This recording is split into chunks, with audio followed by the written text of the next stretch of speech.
C'est parti, Recording progress. On y est? Ok. on y est.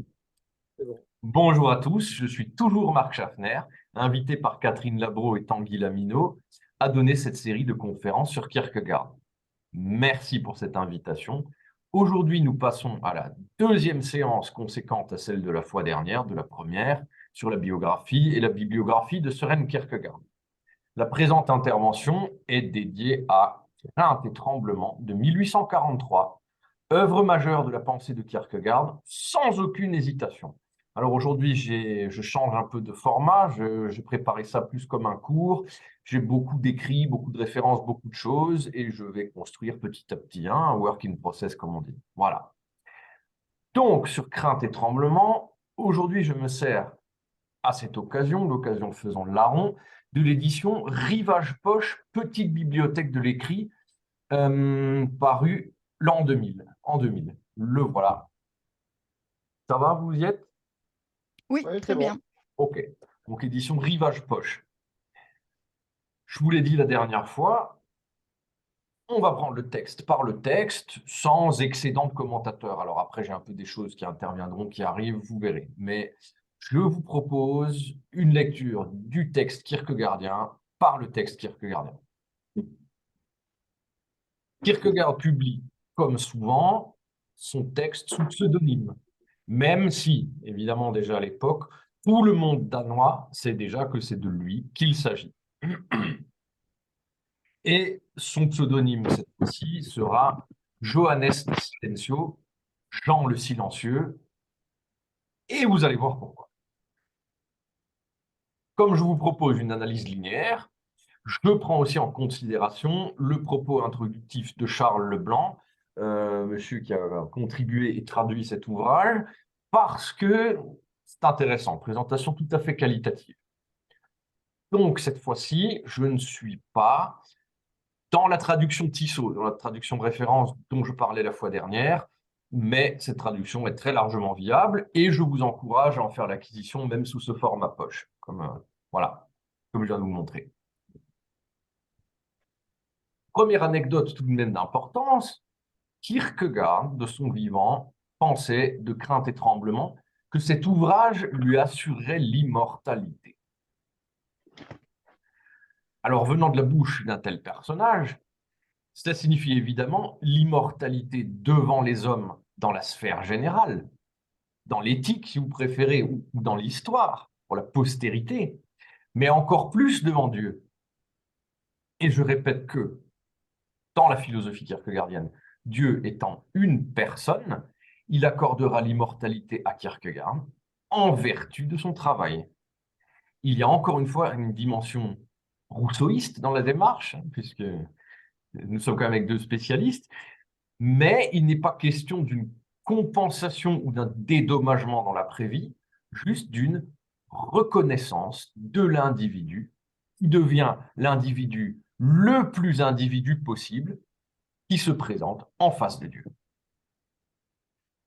Le titre de l'ouvrage vient quant à lui manifestement de l'Épître aux Philippiens, je cite dans la traduction seconde de la Bible, « Ainsi, mes bien-aimés, comme vous avez toujours obéi, travaillez à votre salut avec crainte et tremblement, non seulement comme en ma présence, mais bien plus encore maintenant que je suis absent. » Fin de citation.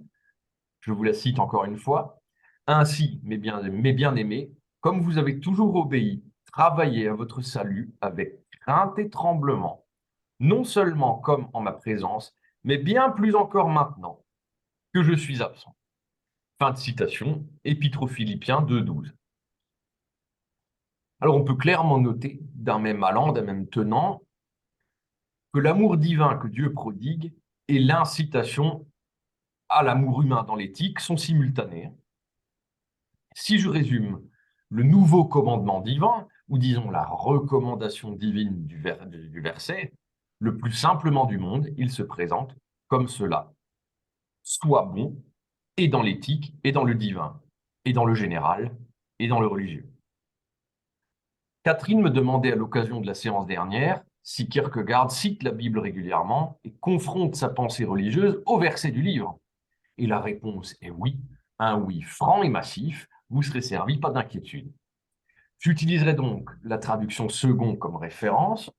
On pourrait à loisir chercher autre chose ou confronter les traductions, mais c'est tout simplement pratique pour moi et tout à fait valable. J'utilise par conséquent la traduction Nouvelle Seconde de 1979, Genève-Paris, édition de 97. Là, voilà ma Bible. C'est bon pour vous? Oui.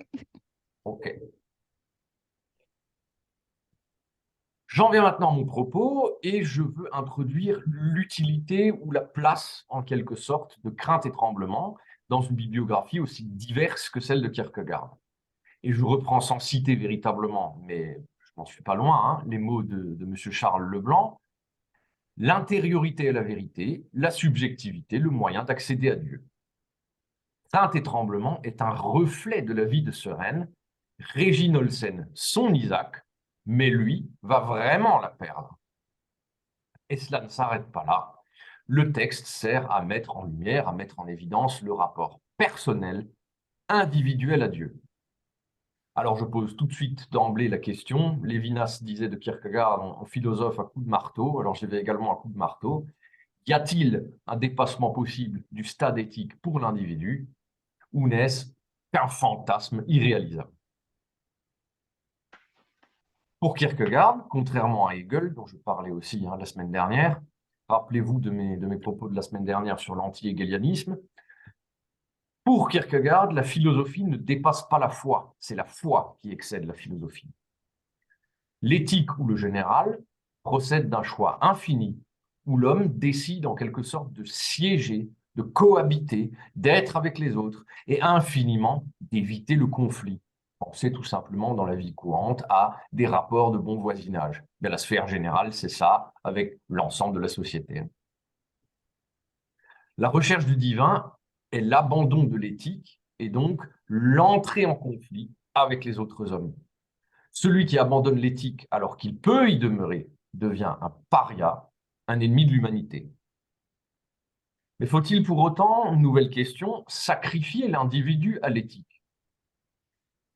Mais je ne crois pas. Il y a une manière de prendre le kierkegaardisme et d'en faire une philosophie de l'individu souverain en ignorant même la dimension religieuse. Et voilà un aspect assez inattendu de la pensée.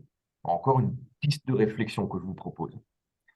Choisir l'éthique, c'est accepter le bien général et le fardeau qui va de pair, y compris au détriment de ce que l'individu veut être ou pourrait être. Kierkegaard nous dit toutefois, ce n'est pas que pour le religieux, repenser à la philosophie des stades. Kierkegaard nous dit toutefois, il pense notamment à son propre trajet de vie et à celui du jeune homme qui va devenir père, etc., qui va fonder une famille, il nous dit, l'éthique est un choix absolu. Donc un basculement de l'esthétique à l'éthique et un choix absolu, donc radical également. Et cette responsabilité qui va de pair avec l'éthique, et celui qui sacrifie ce qu'il a de plus cher au nom de l'éthique, peut devenir un héros tragique. On peut notamment penser à Agamemnon et Iphigénie. Donc Agamemnon qui sacrifie sa fille pour que le bateau aille dans le bon sens, etc., etc. Cependant, l'astuce est la suivante, et là est un nouveau problème kierkegaardien. Le héros tragique demeure dans l'éthique, il reste dans l'éthique et dans le général. Et ses pairs, les autres hommes, le plaignent une fois que son acte héroïque est commis. Donc il y a une solidarité des hommes dans l'éthique, c'est vrai, mais uniquement dans l'éthique. À ce moment-là, une fois le sacrifice terrible commis, les autres hommes plaignent le héros tragique et le replacent dans l'éthique. C'est un héros et un pauvre homme. Notre complainte de l'éthique ou du général pense les plaies de cet homme et en fait un homme formidable au sein de la sphère éthique. Mais en ce qui concerne le divin, nul besoin ne serait-ce que de l'envisager pour l'instant. L'éthique est le devoir absolu vis-à-vis des hommes. Et il en va ainsi d'Agamemnon et Iphigénie. L'éthique est supposée être un vivre ensemble harmonieux, mais elle peut aussi revêtir une forme monstrueuse, celle du roi qui va chercher l'aval de ses pairs et le trouver. Abraham, en revanche, et les autres chevaliers de la foi potentiels, rappelez-vous des définitions de la semaine dernière, Abraham et les autres chevaliers de la foi potentielle agissent en vertu de la foi et se mettent complètement à dos l'éthique jusqu'à l'absurde, au nom d'une vérité divine toute personnelle. Abraham lui-même est saisi de crainte et de tremblement lorsqu'il agit seul, tellement seul au nom de sa foi. Lorsque Dieu s'adresse à Abraham, c'est comme s'il donnait un nouveau commandement qui ne s'adresse qu'à Abraham. On est ici en cohérence complète avec une philosophie de l'individu qui ne se réalise qu'à travers Dieu. C'est un ordre divin en conflit avec l'éthique qui intime à Abraham de tuer Isaac. En vertu de quoi? Eh bien, de rien du tout. Tout cela s'opère parce que, selon les termes kierkegaardiens encore, parce qu'un rapport privé de l'individu à Dieu a lieu. C'est une discussion dans l'intériorité. Lorsque cela se produit pour le chevalier de la foi, il est coupé de l'extériorité et ne saurait plus siéger dans le général. Il devient une exception et un individu pleinement d'un seul trait. Il ne reste alors à l'individu que solitude, silence et angoisse. Je retombe de nouveau sur les pieds d'un kierkegaardisme en réaffirmant que l'individu est supérieur au général ou à l'éthique, que l'individu accède au divin en ignorant le général, en passant au-dessus du général. Abraham dépasse infiniment l'éthique pour réaliser le commandement divin, et qui plus est, il est torturé parce qu'il est pris dans le temps humain. 3 jours pour y penser, pour aller au mont Moria avec son fils. 3 jours pour y penser et se dire quelle folie. Pourquoi devrais-je agir de la sorte? Pourquoi est-ce que je le fais envers et contre tout? Et c'est en ce sens-là qu'il est le père de la foi, comme Hegel déjà l'affirmait. Il y a une expression de l'exception pour l'individu plutôt que de l'homme dans l'éthique. L'homme dans l'éthique ne saurait être exceptionnel. L'individu qui traverse les stades, lui, en revanche, surtout vers le divin, a toutes les chances de devenir exceptionnel. Et j'en profite pour poser une question de philosophie fondamentale. Est-ce que l'homme doit nécessairement dépasser l'éthique pour devenir un individu complet et souverain, ou bien est-ce qu'il peut être exceptionnel, puisque c'est bien de cela qu'il s'agit, en demeurant dans l'éthique? Kierkegaard dit non. Moi, je dis pourquoi pas. Après, à vous de voir. Faut-il transgresser pour nécessairement s'affirmer, pour qu'il y ait consécration, ou bien peut-on considérer et respecter un homme? Et je suis sûr que nous tous ici, nous avons en tête un être exemplaire, un exemplaire formidable d'être humain qui a toujours été dans l'éthique et qui force le respect. Question ouverte. J'en reste là. Se pose aussi, deuxième question, celle de l'État.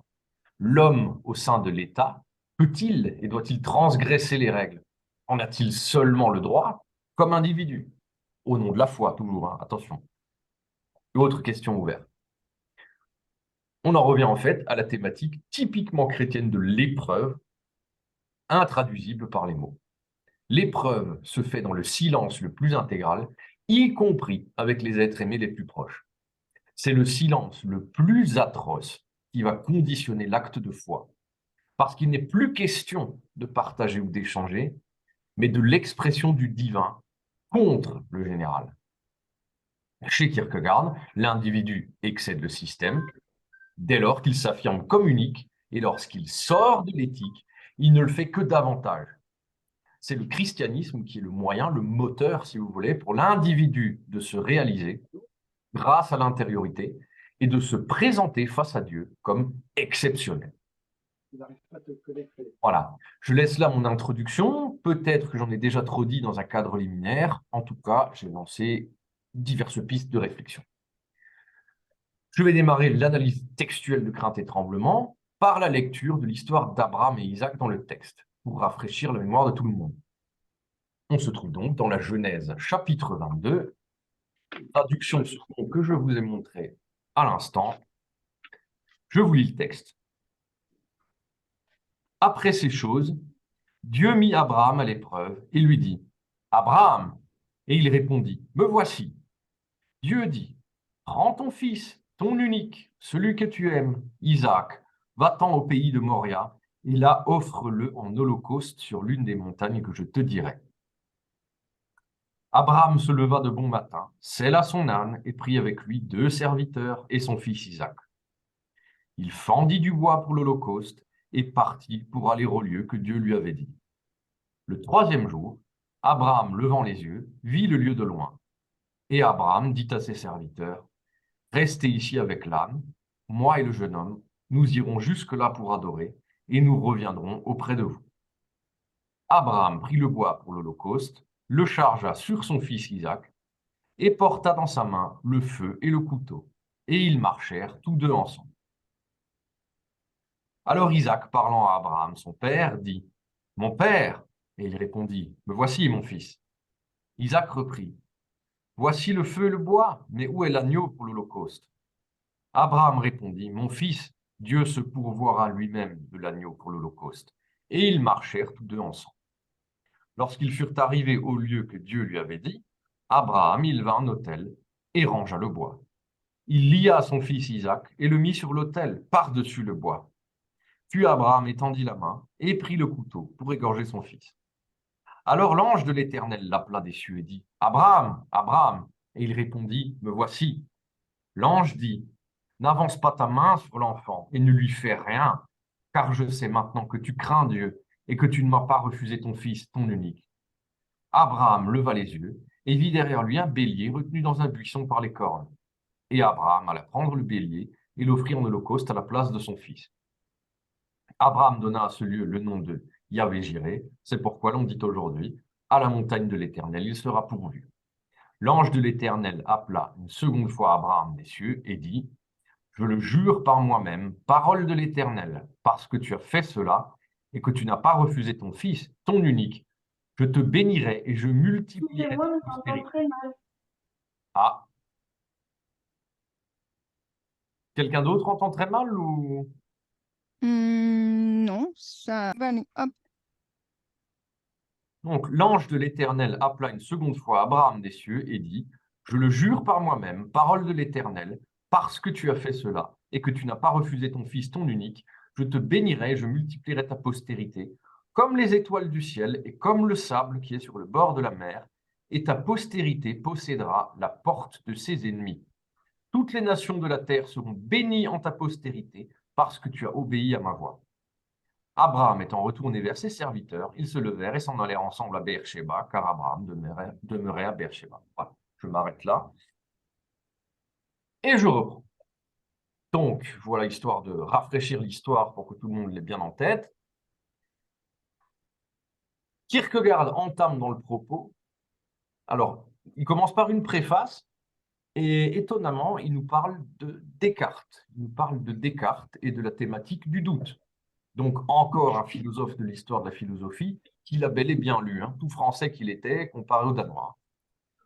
Et Kierkegaard rend hommage à Descartes pour la thématique du doute et se moque de ceux qui se prétendent toujours au-delà du doute.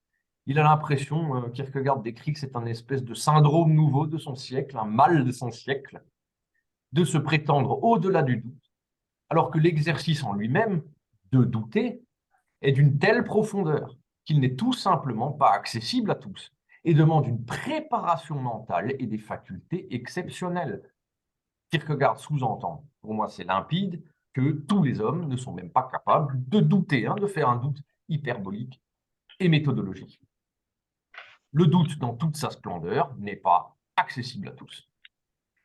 Je cite Kierkegaard qui use de l'ironie la plus totale, donc là on est dans l'avant-propos, dans la préface.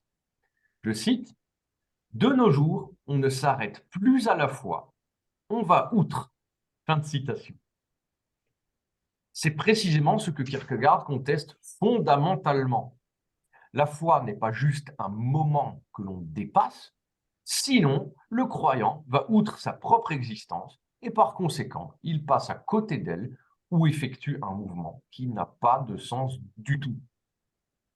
Excuse-moi, Comment? Marc, excuse-moi de t'interrompre 15 secondes, toutes mes excuses pour T'en prie. Catherine Labro. Catherine Brigeon essaye de rentrer, là, de rejoindre la réunion, hein. Voilà. D'accord. Ok, Excuse-moi, très Marc, bien. je ne t'interromps plus, excuse-moi. Je t'en prie, je reviens 2 phrases en arrière et tout va bien. Ça fait partie de la chose, ça fait partie Je suis désolé, d'enregistrer ensemble. C'est très bien, ne t'inquiète pas. ouais. Je reprends ma citation et ce sera très bien. On va l'attendre 30 secondes.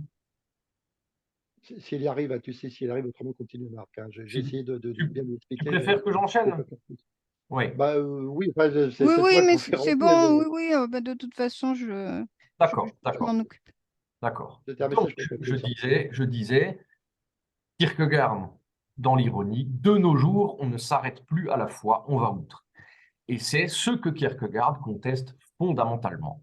La foi n'est pas juste un moment que l'on dépasse, sinon le croyant va outre. Il va outre, il va après, il va à côté, outre sa propre existence, et par conséquent, il passe à côté d'elle, où il effectue un mouvement existentiel qui n'a pas de sens du tout. Comment le croyant pourrait-il, ne serait-ce qu'envisager dépasser la foi? Cela n'a tout simplement pas sa place dans le kierkegaardisme, mais est parfaitement envisageable dans l'hegelianisme. Je n'épilogue pas à ce sujet, je finis cependant avec une formule choc.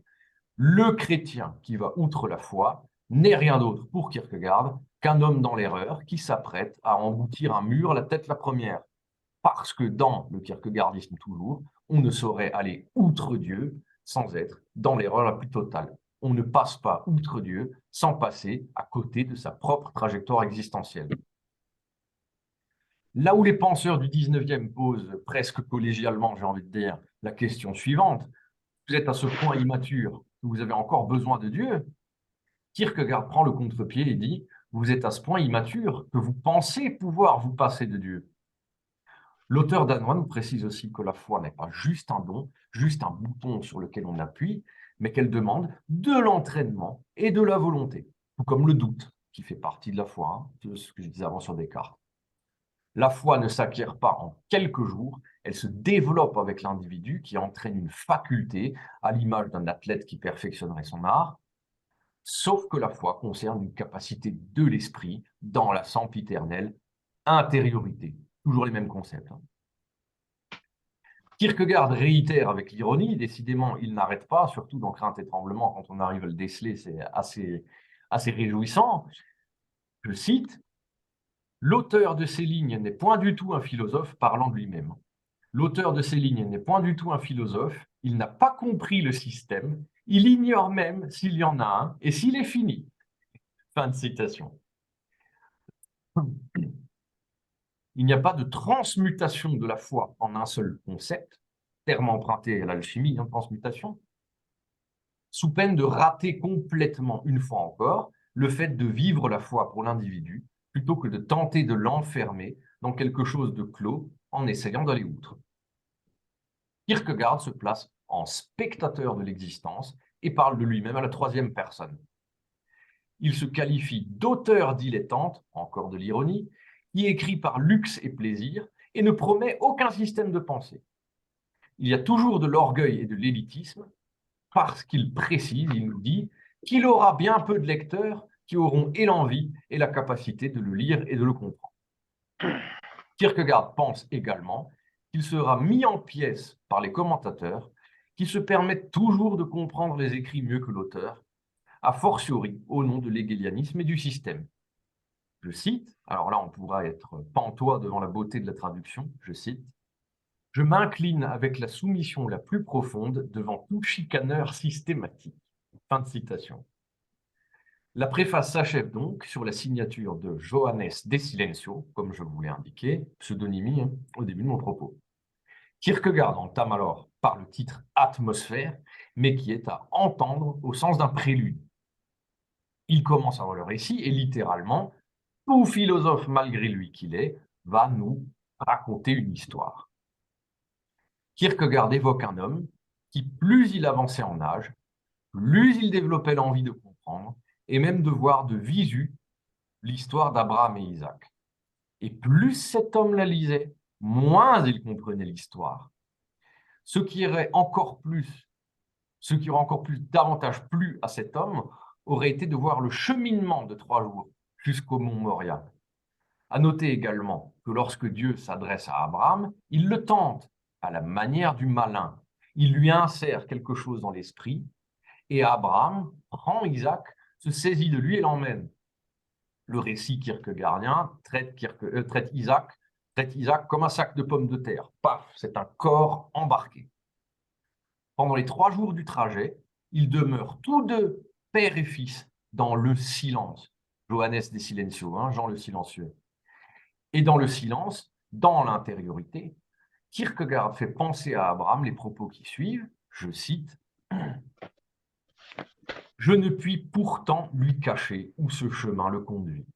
Je ne puis pourtant lui cacher où ce chemin le conduit. » Fin de citation. Et Abraham bénit cependant Isaac. Avant toute autre chose, il le bénit.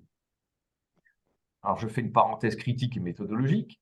Kierkegaard est tellement obsédé par Dieu et la foi qu'il s'arroge le droit de parler en lieu et place et de Dieu et d'Abraham. Kierkegaard devient la voix de Dieu. Il sait les choses de la foi mieux que les autres, mais toute l'astuce réside là. Kierkegaard est tellement génial dans le propos et l'intellect qu'on lui pardonne volontiers et son orgueil et sa velléité divine. C'est en partie pour ça que je parle de solipsisme religieux, ou encore mieux de solipsisme mystique à son sujet. Vous en avez ici l'exemple typique. Kierkegaard invente et sait les choses mieux que les lecteurs, à l'image d'un narrateur littéraire omniscient. Je cite à nouveau, « Et le visage d'Abraham était paternel, doux était son regard et sa voix exhortait. » Fin de citation. Qu'est-ce qu'en sait Kierkegaard réellement? Rien du tout. On s'inscrit donc bien dans le récit, dans la narration, dans l'histoire racontée et réinterprétée. Isaac, comprenant l'horreur de la chose dans laquelle il se trouve empêtré, implore pour sa vie, et Abraham le console, mais l'emmène néanmoins fermement vers l'inéluctable. Le nœud du problème se trouve précisément dans le fait qu'Isaac ne pouvait comprendre son père. L'incompréhension de l'enfant dans l'éthique, qu'on lui a en plus enseigné et inculqué très souvent de force, comme on éduque un enfant, l'incompréhension d'Isaac est totale face à l'acte de foi absurde. On a encore l'illustration du fait que la foi ne se vit que dans la solitude, dans l'intériorité, et ne peut pas même être partagée. C'est à ce moment exact que le récit kierkegaardien va dévier du texte biblique. Kierkegaard va raconter plusieurs versions de l'histoire d'Abraham et Isaac, ne soyez donc pas surpris. Il y a à la fois de l'humour et du terrible. Je cite. « Alors Abraham détourna un instant le regard de son fils, et lorsque Isaac, pour la seconde fois, vit le visage de son père, il le trouva changé, parce que le regard était sombre, sauvage, et la figure, elle, horrible. Il saisit Isaac à la poitrine, le jeta par terre et dit « Sot, crois-tu donc que je suis ton père? Je suis un idolâtre. Tu crois que j'obéis aux ordres de Dieu? Non, ce n'est là jamais qu'un caprice. » Fin de citation. Et ces propos sont tellement à côté de l'éthique qu'on pourrait presque les placer dans la bouche d'un libertin de Sade. On a l'impression que c'est la même chose que les libertins de Sade qui pètent les plombs et qui sacrifient leurs propres enfants par caprice. Très voisin. Mais il y a une polysémie terrible. Il y a anguille sous roche, véritablement anguille sous roche. Isaac implore Dieu et ne comprend toujours pas Abraham, là où Abraham, en son fort intérieur, dans son intériorité, et à voix basse, précise Kierkegaard, pas dans le silence cette fois-ci, à voix basse.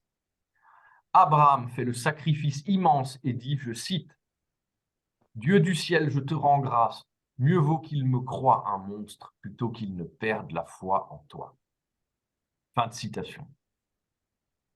Kierkegaard nous laisse alors littéralement en plan, il arrête et il recommence le récit. Il rembobine, comme avec le magnétoscope ou le lecteur DVD, et raconte à nouveau. Je cite, parce que je trouve cela amusant et tout simplement, citation, « C'était au crépuscule du matin. Abraham se leva, embrassa Sarah, la fiancée de sa vieillesse, et Sarah donna un baiser à Isaac, qu'il avait préservé de la honte, lui, son orgueil et son espérance pour la postérité. » Fin de citation. Cette fois-ci, Abraham se rend au mont Moria et tue le bouc, mais perd la foi ce faisant, comme s'il était dans la désillusion la plus totale. Comment? C'était donc tout ce que l'Éternel attendait? Une simple mascarade. Troisième récit, Kierkegaard rembobine à nouveau, et je vous précise bien que l'humour est toujours grandement au rendez-vous, malgré le sérieux du propos. Cette fois-ci, on se situe dans l'humain, dans le véritablement humain. Abraham craque littéralement, ses nerfs lâchent, comme on dit communément. Il laisse Isaac en arrière et il tombe face contre terre pour implorer le pardon de Dieu et demander grâce pour avoir oublié son devoir de père. Mais ce faisant, Abraham ne retrouva plus jamais la paix intérieure et confondit la nature même de son péché. Il enferma son esprit dans une spirale infernale qui ne distinguait plus le péché et le bon agissement. Parce que, et ça c'est moi qui l'explique en des termes kierkegaardiens, parce que la tension entre l'éthique et le religieux était trop forte. Parce qu'à un moment, elle est devenue trop forte et qu'il ne l'a plus supportée. Je passe au quatrième récit, encore une fois. On revient en arrière, on recommence. Abraham et Isaac partent pour le mont Moria, mais le résultat est encore différent. Je cite, citation un peu plus longue cette fois-ci, me la suis mise en petit paragraphe. Abraham fit tous les préparatifs du sacrifice dans la paix et la sérénité, mais lorsqu'il se tourna pour dégainer le couteau, Isaac vit que la main gauche du père se crispait de désespérance et qu'un frisson secouait son corps. Pourtant, Abraham tira le couteau. Alors il revint à la maison et Sarah courut à leur rencontre. Mais Isaac avait perdu la foi. De cela, point on parla. Isaac ne confia jamais à personne ce qu'il avait vu et Abraham ne soupçonna pas qu'on l'ait pu voir. Fin de citation. J'en reviens à ce que Kierkegaard écrit au début du propos. C'est en fait l'homme qui spécule sur l'histoire d'Abraham et Isaac, qui n'en finit plus de retourner l'histoire dans tous les sens, pour reprendre l'expression commune. Quant à la conclusion de cet homme, elle est d'une clarté limpide, encore une fois, je cite, « Nul ne fut aussi grand qu'Abraham. Qui donc jamais pourra le comprendre ?» Nul ne fut aussi grand qu'Abraham, qui donc jamais pourra le comprendre. Fin de citation. La première section du livre se clôture de cette façon, et Kierkegaard procède ensuite à un éloge d'Abraham. Vous l'aurez compris sans mal, Kierkegaard est le premier fan d'Abraham. Voilà. D'emblée, Kierkegaard s'inscrit dans un rejet du matérialisme. Il ne peut pas concevoir un monde à la sauce Sade ou même à la sauce Stirner ou à la sauce Marx si l'homme n'est qu'une bête, un tourbillon de passions sauvages irréfrénables, alors il ne peut que désespérer. Pas de libertinage ou de prédation chez Kierkegaard, pas de jouissance compulsive. L'homme est fait esprit pour une raison précise que Dieu a voulu. S'il renie cette nature fondamentale, l'homme désespère. Je cite les propos de Kierkegaard, qui sonnent à mes oreilles comme une chose que Rosenzweig dit de toute autre manière, je vous en ai parlé la semaine dernière aussi. Je suis d'ailleurs infiniment persuadé que ce sont ces mots précis qui ont inspiré les premières pages de l'Étoile de la Rédemption. Je cite, « S'il en était ainsi, si aucun lien sacré n'unissait les hommes, si les générations se renouvelaient telles les feuillets des ramages sylvestres s'estompant l'une après l'autre, comme s'éteint le bois, dans les bois, le chant des oiseaux, si les générations traversaient le monde tel le navire l'océan ou le vent le désert, acte aveugle et stérile, si l'éternel oubli, famélique toujours, ne trouvait nulle puissance assez forte pour lui arracher la proie qu'elle épie, quelle vanité et quelle désolation serait la vie. » Fin de citation. Donc, suite à ce propos introductif, on change de chapitre et il y a un hommage, un éloge d'Abraham qui apparaît. Donc, je vous rappelle que déjà en 1843, Kierkegaard pense que cet ouvrage suffira à le rendre et célèbre et immortel pour la postérité et vis-à-vis de l'éternel. Ça, je l'ai dit dans la préface. L'ensemble de l'œuvre se fonde sur la figure d'Abraham, qui, n'écoutant que sa foi et faisant montre d'une confiance aveugle en Dieu, part pour le mont Moria, sacrifier son fils unique au nom de la volonté divine. Cela dit, l'histoire connaît une fin heureuse, car Dieu est amour et justice selon la tradition biblique. Je cite à nouveau Kierkegaard, « Je suis persuadé que Dieu est amour Et cette pensée a pour moi une valeur lyrique fondamentale. Ah, intéressant ça. Dieu est amour, on est dans la tradition chrétienne la plus classique. Cette pensée a pour moi une valeur lyrique fondamentale. On est à nouveau en plein dans l'écriture kierkegaardienne, puisqu'il s'auto-qualifie de poète du religieux, lyrisme, poésie. C'est le cheminement d'Abraham en tant que seul véritable chevalier de la foi et père des croyants qui va susciter chez Kierkegaard un intérêt analytique purement spéculatif. Purement spéculatif, je vous l'ai dit, il s'arroge le droit de re-raconter, de retravailler à sa sauce, de refaire l'histoire de la Bible. L'auteur se risque non pas juste à réécrire ce qui figure dans la Genèse, mais soulève de nombreuses questions qui, selon lui, ne sont évoquées ni par les théologiens, ni par les pasteurs en prêche, ni par les exégètes. Donc en fait, cette fois-ci, sur ce coup-là, c'est authentiquement un travail de philosophe. Et Abraham, parce qu'on peut aussi bien comprendre que l'homme dont il parle, qu'il met en scène, qui relie l'histoire d'Abraham et Isaac et qui en donne plusieurs variantes jusqu'à les admirer au dernier degré, eh bien cet homme-là, c'est encore une fois l'homme Kierkegaard mis en scène. Voilà. Ou un autre individu, mais possiblement. Toujours la polysémie, la complexité et les choses entremêlées avec Kierkegaard. Donc Abraham est à la fois un modèle et un exemple inimitable. Le seul représentant de la catégorie qu'il incarne pleinement, celle du chevalier de la foi. Le fameux chevalier de la foi. Ça y est, j'y suis. Je vous en ai parlé la semaine dernière, nous y sommes. Pourquoi choisir le terme de chevalier pour désigner le père des croyants? Alors, il y a un anachronisme évident, hein. Pas de chevalerie à l'époque d'Abraham, et plus au sens médiéval du terme à l'époque de Kierkegaard. Mais on ne peut que s'étonner devant l'originalité de cette association entre Abraham et la chevalerie. Kierkegaard ne semble pas vouloir faire de l'Abraham de crainte et tremblement un croisé vindicatif ou un noble vivant, dans une tradition martiale ou monastique au nom de la parole divine. Ce sont les notions d'honneur, d'abnégation et de sacrifice qui sont directement visées et qui relèvent de la responsabilité immense du chevalier. On pourrait presque aussi ajouter, on pourrait continuer et s'amuser avec les termes kierkegaardiens et dire un chevalier de la foi est un chevalier de la responsabilité infinie. La possibilité qu'il existe d'autres hommes qu'Abraham dotés d'un tel rapport à la foi est évoquée, mais de manière à la réduire à néant ou presque. C'est-à-dire qu'il peut peut-être y avoir d'autres chevaliers de la foi, mais vous verrez à nouveau, j'y viens, l'usage de l'ironie de Kierkegaard. La description des caractéristiques d'un chevalier de la foi fait office de négation de son éventuelle existence, tant les critères que Kierkegaard souhaite voir chez un tel personnage sont exigeants et précis, pointilleux, à l'encontre de ce que les hommes sont généralement, dans la réalité conditionnée par l'éthique sociétaire et les nombreuses solutions de facilité, de complaisance, d'évitement qui en découlent.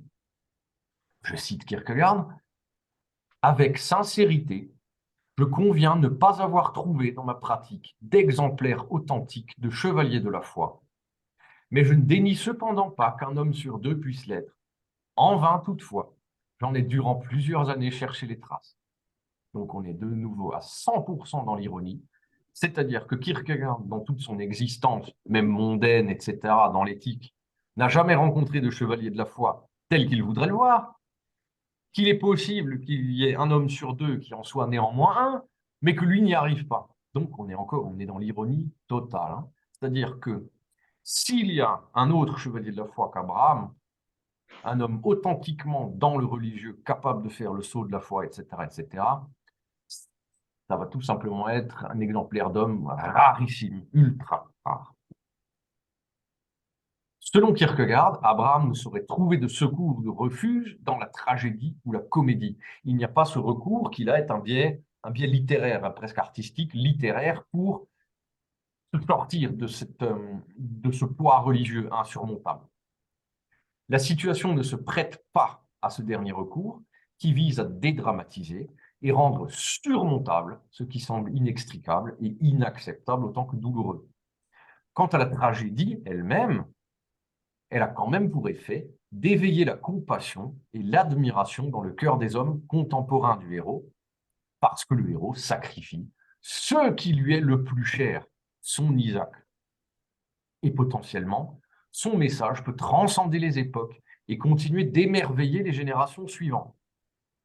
Petite parenthèse, j'en profite, toujours la polysémie et le mélange entre le biographique et le strictement philosophique chez Kierkegaard.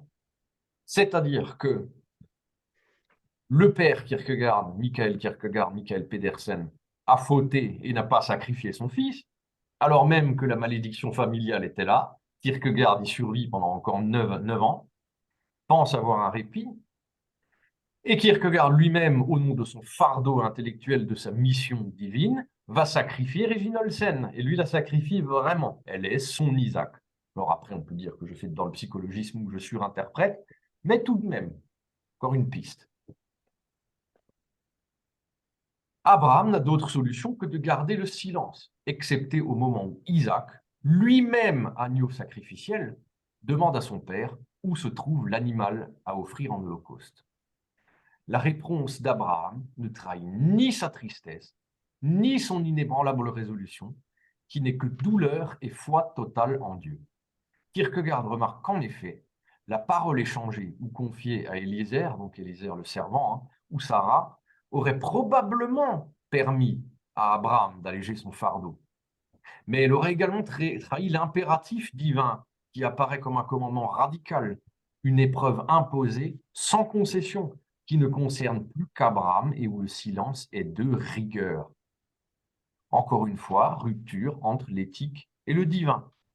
C'est-à-dire que si on est dans la sphère générale, alors le psychanalyste ou l'ami ou la compagne peut servir à vider son sac, à décharger, à partager la peine. Dans le divin, que nenni, il n'y a que le silence. Le chevalier est seul maître de ce rapport unique à Dieu qui ne saurait s'atténuer en convoquant un tiers, en exposant toute la douloureuse et paradoxale requête divine dans le général, en la présentant sous un jour éthique.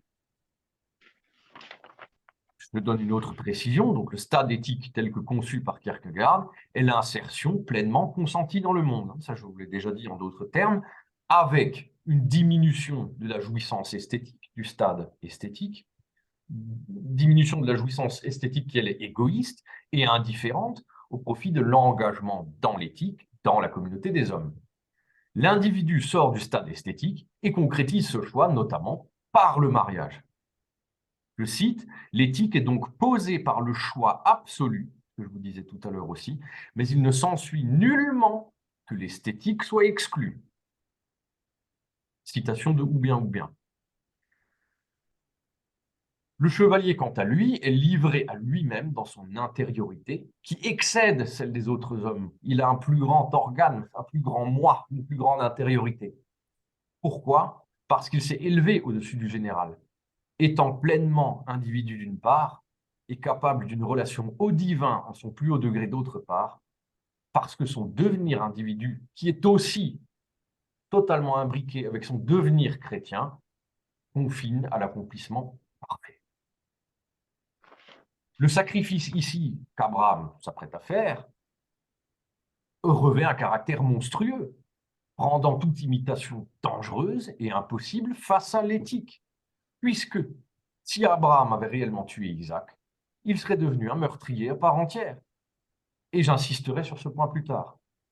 Le chevalier ne peut pas non plus, bien qu'Abraham aimerait, il le ferait, il ne peut pas se donner lui-même en sacrifice à la place. Il ne peut pas intervertir ou échanger, ni désobéir, car dans son intériorité s'opère un mouvement en deux temps qui détermine son choix et le pousse à croire en un dessein divin, en un projet divin, dans lequel son seul rôle d'être fini se limite à l'obéissance, en embrassant l'infini de la volonté divine, sans chercher de réponse, dans une indignation qui, elle, a une légitimité, mais éthique, pas spirituelle. Abraham ne recourt pas à la raison, parce que la foi commence précisément là où la raison reste muette, à nouveau, thématique du silence. Ainsi, s'étant décidé seul, dans son intériorité uniquement, Abraham se prépare à quoi? À commettre un crime, ni plus ni moins. En un instant, l'homme angoissé et brisé par le chagrin assume la totalité de son devoir. Il passe du moment de la résignation infinie, qui consiste à accepter sa douleur sans chercher à s'en détourner, au moment de l'abandon, celui du recours à l'absurde. Mais ce dépassement ultime de la condition humaine vers la foi ne s'inscrit ni dans une vaniteuse folie, ni dans une certitude qu'a Abraham d'être un élu, le père des croyants. Pour l'instant, lui n'en sait rien. Ou un individu qui bénéficierait d'un traitement de faveur divin. L'absurde ne cherche ni à atténuer la résignation, ni à la remplacer pour soulager la douleur.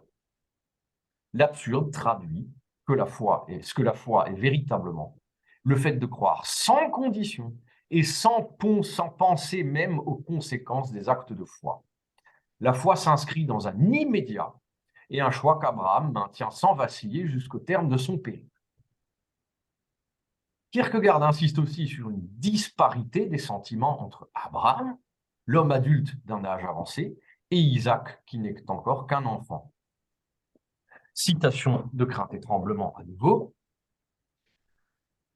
L'enfant est das Innere et l'homme das Äußere. Par conséquent, l'enfant est déterminé par l'extérieur et inversement, l'homme, comme das Äußere, est justement déterminé par das Innere. La foi est au contraire ce paradoxe pour lequel l'intériorité est plus haute que l'extériorité, ou pour reprendre une expression utilisée avant, le nombre impair est supérieur au nombre pair. Fin de citation. Là, Kierkegaard donne un indice important, parce que ce n'est pas juste dans la foi, ou ce n'est pas dans la foi de tous les hommes ou quoi. Là, on est dans le concept kierkegaardiste total. Il le dit, il l'écrit. La foi est au contraire ce paradoxe pour lequel l'intériorité est plus haute que l'extériorité.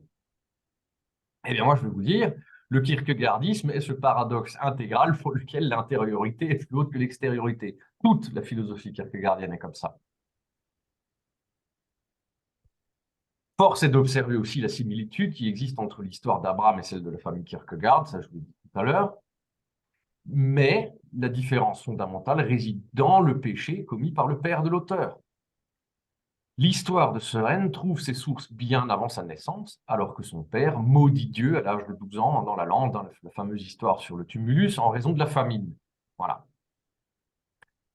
Et la dimension matérielle doit être abandonnée au profit du spirituel pour cet homme pieux à l'extrême, influencé par les frères moraves. Ça, je voulais également dire. Du second mariage naîtra 7 enfants du père, 5 meurent jeunes, donc Kierkegaard en déduit qu'il y a une malédiction, qu'ils décéderont tous avant l'âge du Christ. Et également, en parallèle d'Abraham, subitement apparaît un espèce de chevalier de la foi parallèle qu'on retrouve dans l'histoire biblique de Job. Et c'est l'histoire de Job qu'il fait parvenir à ces conclusions-là.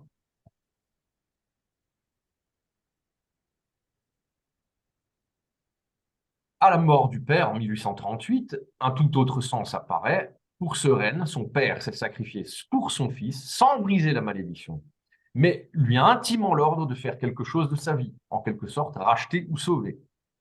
Et là, je vous donne un extrait du journal. Ça, je vous en avais parlé, je l'ai finalement retrouvé. Je cite, « Très loin dans mon souvenir, remonte la pensée que toute génération compte 2 ou 3 hommes sacrifiés pour les autres et destinés à découvrir dans de terribles souffrances ce dont les autres tirent profit. C'est ainsi que je me comprenais dans ma mélancolie et que je me voyais désigné pour ce rôle. » Et Kierkegaard va l'expliquer, fin de citation, Kierkegaard va l'expliquer lui-même dans Crainte et Tremblement, il se juge, il s'auto-juge, incapable d'accomplir le mouvement de la foi tel qu'il devrait être. Je cite, cette fois-ci la Bible, traduction second, Luc 14, 26, traduction second. « Si quelqu'un vient à moi sans me préférer à son père, à sa mère, à sa femme, à ses enfants, à ses frères et à ses sœurs, et même à sa propre vie, il ne peut être mon disciple. » Fin de citation. Mais il n'est pas pour autant incapable, cet homme-là, cet individu-là, d'essayer d'avoir la foi. Il en va de même pour Kierkegaard, dans ce processus de devenir chrétien et de devenir individu simultanément, qui caractérise sa pensée.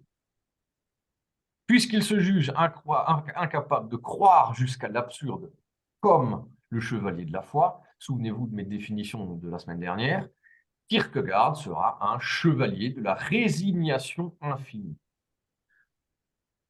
Alors souvent on trouve, que me fait le texte? C'est bon. Un chevalier de la résignation infinie. Donc souvent on trouve chez les commentateurs chevalier de la résignation, chevalier de la résignation. Non, non, non, non, ça ne suffit pas. Il dit bien, je suis le chevalier de la résignation infinie. C'est un mouvement qu'il opère, mais qui s'inscrit comme définitif et qui ne trouve pas son propre dépassement. Et je vais continuer avec ça. Je vais vous parler maintenant du chevalier de la résignation. Au passage aussi, sans donner dans la psychologisation extrême, vous savez que ce n'est pas envie, résignation implique encore une fois quoi? Résignation implique et silence et développement de l'intériorité, les deux à la fois. Je suis résigné, je me tais. Le titre de chevalier de la résignation s'applique à Kierkegaard, qui se voit lui-même comme un mauvais imitateur du chevalier de la foi. Il ne peut ni être le Christ, ni avoir vraiment la foi, ni épouser Régine, ni être comme le chevalier de la foi, ni être comme Abraham. Il est donc chevalier de la résignation infinie. Qu'un chevalier soit résigné, on le comprend à travers le code de conduite qu'il va s'imposer. Vous pouvez penser à la saga arthurienne, à la table ronde, etc. On comprend à travers le code de conduite qu'il s'impose et qui va à l'encontre de ses désirs ou de ce vers quoi il tend. Regardez la malédiction de Lancelot et Guenièvre, par exemple. La sphère éthique est complètement accessible à ce chevalier de la résignation infinie, à Kierkegaard. La sphère éthique lui est résolument accessible, mais c'est le religieux qui lui fait obstacle. Et là, même, il faut bien dire que ça fait obstacle pour tous les hommes. Le chevalier de la foi, quant à lui, inscrit sa résignation en une démarche positive parce qu'il la dépasse. Il dépasse cette résignation instantanément et définitivement lorsqu'il effectue le saut de la foi. Le saut de la foi, lorsqu'il le fait, qu'est-ce que ça veut dire? Tout simplement que puisqu'il croit jusqu'à l'absurde, il n'a plus qu'à agir en conséquence selon ce que lui dicte sa foi. Le chevalier de la résignation ne peut effectuer le saut de la foi, sa raison ou sa finitude l'en empêche infiniment. Donc la résignation est à la fois sa meilleure solution et le point de rupture que jamais il ne dépassera sans jamais cesser d'essayer de devenir chrétien. On peut concevoir, on peut comprendre le désarroi de Kierkegaard, qui ne peut être un véritable Isaac, puisque son père ne le sacrifie pas directement, mais lui laisse en guise d'épée de Damoclès la malédiction familiale. Kierkegaard pense donc que son propre sacrifice se fera à travers ses écrits, qui constituent son héritage et témoignent de son intériorité mélancolique et fatalement solitaire. Si l'intériorité du chevalier de la foi est prédisposée à l'ouverture vers l'infini, celle du chevalier de la résignation ne sort pas de sa sphère propre et sa dynamique se trouve en elle-même sans jamais en sortir. Mais si cela n'a pas valeur d'égoïsme métaphysique pour Kierkegaard, ce repli sur lui-même rejoint la dimension sacrificielle qui confine à la prédestination de l'être exceptionnel, incompris, de l'écrivain maudit, dans une société où le christianisme est foncièrement détaché de sa propre essence. Je cite, il écrit ça à propos d'une artiste, c'est un très petit volume, petit fascicule qu'il écrit sur une dénommée Fru Heiberg, au sujet de la crise dans la vie d'une artiste. Je cite, « Certes, nous vivons dans des États chrétiens, mais de même que des exemples de bestialité esthétique n'y font pas défaut, de même le plaisir cannibale des sacrifices humains est bien loin d'avoir disparu de la chrétienté. » Fin de citation. De cette mélancolie et de ce fatalisme découle également le désastre amoureux si célèbre, hein, Régine. Voilà. Spontanément, il regrette, il rompt, etc., etc. Dire que Kierkegaard n'écrit que pour Régine semble assez excessif, mais il lui adresse expressément certains de ses écrits. Il y occupe généralement une place de premier ordre, hein, notamment dans son testament, etc., que je vous ai déjà cité aussi la semaine dernière. Il pense à toute sa vie, fidèle, engagement éternel, engagement dans l'après-vie. Je cite, « Ma volonté inchangée est qu'après ma mort, mes ouvrages doivent être dédiés à elle et à mon père. Elle doit appartenir à l'histoire. » Fin de citation. Il y a une véritable croyance de Kierkegaard en une vie meilleure après la mort, et donc en l'immortalité de l'âme, puisque Régine demeure sa fiancée et promise pour l'éternité, mais pas en cette vie terrestre où son incapacité à l'aimer trouve son écho dans son incapacité à croire, comme il le mentionne dans son journal. Toujours cette phrase célèbre, hein, « Si j'avais eu la foi, je n'aurais pas quitté Régine ». Et Kierkegaard est également impatient d'avoir l'éternité à mettre à profit pour s'entretenir avec le Christ, sur quoi je vais encore revenir. Alors, que reste-t-il au chevalier de la résignation infinie? Une seule possibilité que Kierkegaard affirme avoir connue à 2 reprises, celle de la grâce qui n'est pas trouvée, mais donnée à l'individu en son intériorité, ce qui est un don consenti par les cieux. Kierkegaard raconte dans le journal, etc., qu'il a connu 2 périodes de grâce absolue, où la mélancolie, l'angoisse et le désespoir avaient disparu dans sa propre existence. Hein. Et deuxième possibilité, il reste le sceau de la foi, celui-là même pour lequel le chevalier de la résignation infinie ne semble pas programmé pour, capable d'effectuer plutôt. Et ce saut de la foi, cette suspension téléologique de l'éthique et cette thématique de silence, j'y viens, voilà qui paraît obscur. Donc je vais faire au mieux pour vous éclairer à partir du texte kierkegaardien. Si Kierkegaard se conçoit comme un chevalier de la résignation et s'attribue ce faisant une identité propre et singulière, parce que, attention, évidemment, on parle quand même de Kierkegaard, philosophie de l'individu souverain, solipsisme, égoïsme, il n'y a qu'un seul chevalier de la résignation infinie au sein de l'humanité, et c'est bien lui, hein, ça ne vous y trompez pas. Parce qu'il veut être un individu unique et non imitable, il y a aussi tout de même une possibilité qu'il existe d'autres chevaliers de la résignation suivant leur modalité singulière, mais c'est comme pour le chevalier de la foi. S'il y en a d'autres, ce sont vraiment des élus, des êtres à part et exceptionnels. On peut, cela dit, comprendre qu'il existe d'autres hommes en quête de foi qui ne parviennent pas à concrétiser leur désir de croire pleinement en Dieu, tout en souhaitant ardemment y arriver, étant ainsi des chevaliers de la résignation infinie selon d'autres moyens, dotés d'attributs différents de ceux de Kierkegaard. Pour le dire en omettant cette fois-ci le pan religieux, des individus avec d'autres modalités existentielles. Voilà. Le passage de l'état raisonnable et dubitatif du chevalier de la résignation à celui de la consécration du chevalier de la foi, éclairé par sa seule croyance, par sa seule lanterne, j'ai envie de dire, pour reprendre le lieu commun, est libéré au plus haut degré des considérations liées à la condition humaine, résiste à toute forme de raisonnement ou de compromis. Cependant, j'aimerais également préciser que si Abraham est le seul et unique représentant de chevalier de la foi reconnu par Kierkegaard, il ne faut pas faire de raccourci qui amalgamerait Abraham et le chevalier de la foi. Abraham est un chevalier de la foi, et comme je vous l'ai dit avant, il est possible que d'autres hommes vertueux pourraient en être, comme je vous l'ai déjà dit précédemment, même si Kierkegaard est pessimiste sur la question. Ça aussi, on le trouve trop souvent chez les commentateurs. Ils disent le chevalier de la foi en parlant d'Abraham, le chevalier de la foi en parlant d'Abraham, et encore et encore. Ce n'est pas que Abraham. C'est un concept dont il est le représentant supposément unique, mais ce n'est pas forcément que Abraham.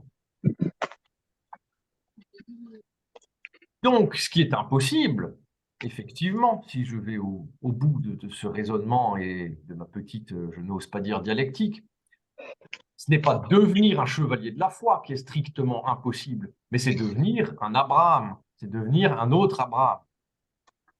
Je cite, Oula, une interférence là. Ouais. Je cite, « Si le jeune homme riche que le Christ rencontra en chemin avait vendu tous ses biens pour les donner aux pauvres, comme tout ce qui est grand, nous le célébrerions, encore que nous ne le comprendrions pas tout à fait, sans y mettre de l'effort. Mais en dépit du fait qu'il a sacrifié la meilleure chose qu'il eut, il ne serait point devenu un Abraham. » Toujours crainte et tremblement.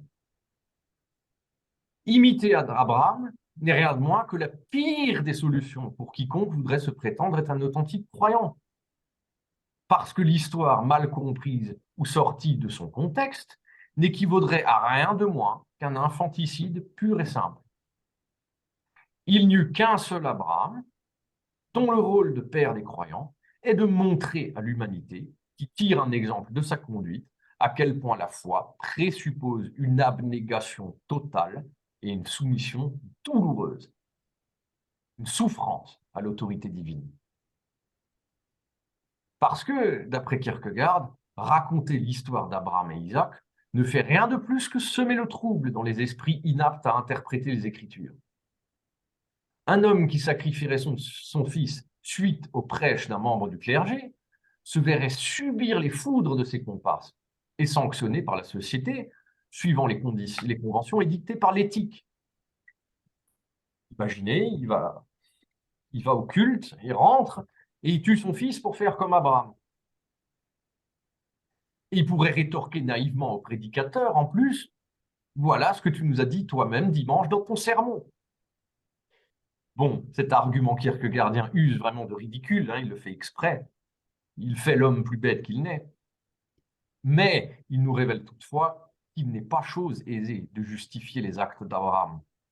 Parce que Abraham, encore une fois, toujours le même raisonnement, ne suit tout simplement pas l'éthique et s'apprête à commettre un acte que nous qualifierions communément dans l'éthique de monstrueux.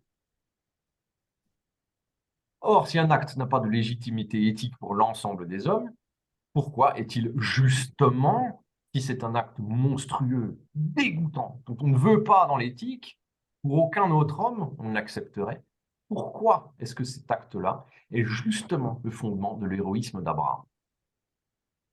Et Kierkegaard va expliquer ça, encore une des définitions de la semaine dernière. Il va convoquer un nouveau principe auquel il attribue le nom de suspension téléologique de l'éthique. Donc la suspension téléologique est la suspension de la finalité, de la fin. Voilà, c'est-à-dire que l'éthique n'est plus la fin absolue de l'acte.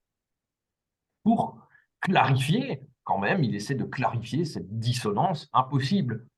Abraham va tuer son fils, c'est un héros. Si monsieur tout le monde s'apprête à sacrifier son fils, il sera jugé par la justice des hommes et mis en prison. Comme son nom l'indique, la suspension téléologique de l'éthique a pour conséquence un abandon pur et simple de la dimension éthique des agissements de l'individu. On conçoit alors facilement que l'on puisse vouloir retourner le terme de scandale contre Kierkegaard parce qu'il l'emploie régulièrement au sujet de la mort du Christ.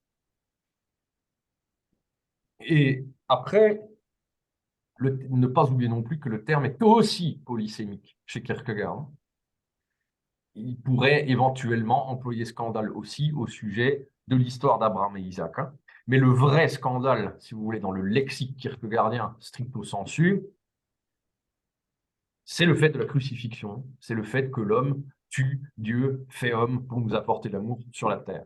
Voilà, ça c'est le terme basiquement utilisé dans le kierkegaardien. Et ici, l'abandon de l'éthique ne semble pas conciliable avec un comportement acceptable, conforme à ce qui est attendu dans la sphère de l'individu, au sein du général, vivant avec ses pairs. Alors, y a-t-il une solution? Encore une fois, c'est une question ouverte. Comment pouvons-nous reconnaître l'acte de foi qui peut se dispenser de l'éthique? Alors, pas forcément dans le texte biblique, mais imaginez maintenant, nous, au sein de l'éthique, comment reconnaître l'acte de foi? Eh bien, au final, et j'ai une explication qui est strictement la mienne, qui vaut ce qu'elle vaut, l'acte de foi ne renonce à l'éthique que dans l'intention ou dans l'intériorité, ou à la limite même dans le fantasme. mais pas dans le réel, pas dans les faits concrets. Abraham ne sacrifie pas Isaac parce que son geste est suspendu au dernier moment. Alors, nouvelle question, où se situe la barrière entre la foi telle que Kierkegaard la conçoit et la folie meurtrière fondée sur la démence ou la croyance doctrinale violente? Et c'est ce que Lévinas reproche à Kierkegaard. C'est la violence de Kierkegaard qui me choque, ou encore on philosophe avec un marteau. Double citation de Totalité et infinie de Lévinas. Et l'accusation se traduit par une opposition radicale de laisser la subjectivité dépasser le général, que ce soit au nom de la foi ou de l'intériorité. Lévinas, philosophe de l'extériorité, contre ce kierkegaardisme. Après, il en fait une lecture qui est par moments trop partielle. On le sait, c'est maintenant connu historico-philosophiquement, mais tout de même, Totalité infinie, essai sur l'extériorité, Kierkegaard, l'intériorité. Donc, je cite Lévinas, cette fois-ci dans le nom propre, dans ce scandale permanent, dans cette opposition à tout, je perçois par anticipation les échos de certaines violences verbales qui se dirent pensées et pures. Je ne pense pas seulement au national-socialisme, mais à toutes les pensées qu'il put exalter. Cette dureté de Kierkegaard naît au moment précis où il dépasse l'éthique. Donc vous voyez, Lévinas fait carrément une lecture politique. Il va dire que le dépassement de l'éthique ou la suspension téléologique de l'éthique, impossible. Impossible, récusé. Alors, le scandale n'en demeure pas moins présent dans le cas d'Abraham aussi. Ce que je disais à l'instant, pour défendre ce que Kierkegaard entend par suspension téléologique de l'éthique, il faut quand même préciser que Kierkegaard ne le fait pas dans sa propre existence et que ça ne se passe pas réellement, il ne le fait pas au détriment d'autrui. Isaac ne sera pas la victime de la foi de son père. L'histoire connaît une fin heureuse qui rappelle que Dieu est amour et qu'il y a alliance faite avec les hommes. Donc, ce conflit entre Kierkegaard et Lévinas revient tout simplement à savoir ce qu'on place au-dessus. Est-ce que l'intériorité est au-dessus de l'extériorité ou vice-versa? Est-ce que l'extériorité est préférable à l'intériorité? Mais Kierkegaard persiste et signe quelque part aussi, je ne lui chercherai pas d'excuses. Il affirme en allant à l'encontre d'Hegel que dans le cas de la foi, l'éthique peut être mise en suspens, comme le prouve le récit d'Abraham et Isaac, puisque Abraham n'est pas, je cite, honni publiquement et chassé comme un assassin, mais révéré comme père de la foi. Fin de citation.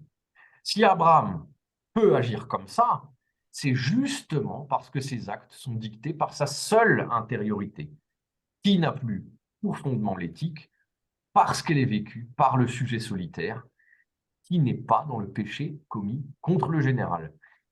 Et je continue, toujours pour montrer mon espèce de ronde des concepts existentiels kierkegaardiens, il est également dans le silence.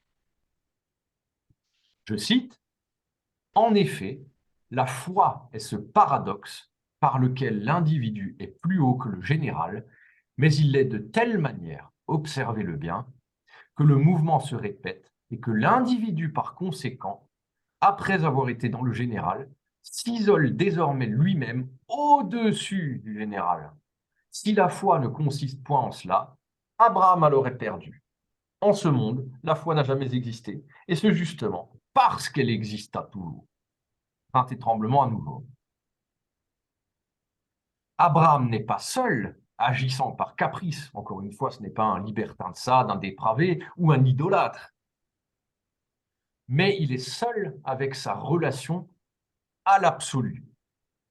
Ce qu'il ne peut pas expliquer parce qu'il est en dehors du général, ou le silence. L'absolu, terme important aussi dans le kierkegaardisme, l'absolu, les absolus, etc. L'absolu, ouais, ne se rencontre que dans l'individu, qui sort du général. La sphère générale, la sphère de l'éthique et des hommes n'a que faire de l'absolu. Plus l'intériorité est développée, plus l'homme est individu, et plus sa relation à Dieu s'inscrira dans l'authenticité. Et là, on arrive vers un des risques, un des dérapages du kierkegaardisme, puisqu'il le dit clairement, je vous le répéterai dans une des 2 prochaines séances. Ce qui définit la qualité d'un individu, c'est la taille de son moi. Et ça, c'est terrible. Ça veut dire qu'il y a gradation entre les hommes et les individus. Et Kierkegaard s'empêchera d'ajouter que la plupart des hommes sont spirituellement du néant. Donc, si je pousse et que je reste cohérent avec ces termes et ses propres concepts, lorsqu'il dit que les hommes sont spirituellement du néant, c'est-à-dire qu'ils ne sont pas vraiment des individus, pas aussi individus que lui, ou en tout cas pas au même degré. Plus l'intériorité est développée, plus l'homme est individu, et plus sa relation à Dieu s'inscrit dans l'authenticité. Le général, l'éthique, est ancrée dans sa sphère et ne comprend ni l'individu, ni sa foi. On peut alors concevoir aisément la détresse profonde qui habite l'individu, qui se tourne vers la foi et qui habite Abraham, parce que cette dernière ne semble accorder de salut qu'en elle et par elle-même. Je cite à nouveau Crainte et Tremblement. La foi est aux portes de l'angoisse, du désespoir, du péché le plus noir, pourvu que l'homme s'ouvre à la foi. Voilà, je cite, à vrai dire, que je sois précis, je cite une commentatrice, je cite Monique Charles Kierkegaard. Voilà, dans Atmosphère d'angoisse et de passion, le sceau de la foi. La foi est aux portes de l'angoisse, du désespoir, du péché le plus noir, pourvu que l'homme s'ouvre à la foi. Lorsque le chevalier de la foi, envisagé par Kierkegaard, procède au sceau de la foi, il le fait dans la solitude la plus complète de son intériorité, même s'il est en public ou affairé à des tâches de la vie quotidienne ou en contact avec autrui, car en apparence, je cite, il appartient tout entier à la finitude. Fin de citation. Alors qu'en fait, il n'en est rien du tout. Il appartient tout entier à la mystique, au divin, à son intériorité, et se trouve déjà en dehors du monde, de ce fameux monde qui n'est plus qu'un support pour l'acte de la foi. Le saut de la foi, tel qu'il est envisagé dans Crainte et Tremblement, n'est pas un saut dans le vide vers un abîme insondable, mais plutôt une ascension temporaire. Temporaire, je dis bien, hein, puisqu'aucun homme ne saurait rester dans le divin.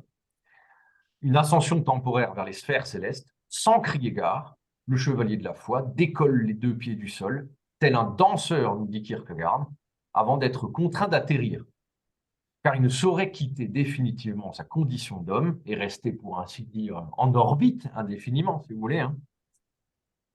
La foi est une affaire d'instantanéité et de contemporanéité au Christ, rendu actuel. Je cite à nouveau Madame Monique Charles. La certitude de la foi n'est obtenue que dans l'instant et à chaque instant. Fin de citation. Pourtant, le chevalier de la foi peine à retourner au monde, même s'il semble résolument appartenir à la finitude. Je cite, mais toutes les fois qu'il retombe, cette fois-ci je cite à nouveau Crainte et Tremblement dans le texte, hein, mais toutes les fois qu'ils retombent, les chevaliers de la foi, ils ne peuvent sur l'heure prendre la pause, ils chancellent un instant, et ce flageolement montre qu'ils sont des étrangers en ce monde. Donc, suite à ces clarifications, si vous voulez, concernant les chevaliers de la foi et les prérequis pensés par Kierkegaard pour être véritablement croyant ou chrétien, avec toujours ce double mouvement devenir individu, devenir chrétien, on peut observer toute la difficulté de la tâche, voire sa quasi-impossibilité. Ne manque alors qu'un seul élément qui accompagne la solitude et le saut du chevalier de la foi dans son intériorité, et je parle du silence. Je cite, et je clorai là-dessus la séance, je dis que je parlerai un tout petit peu moins longtemps aujourd'hui, j'y suis.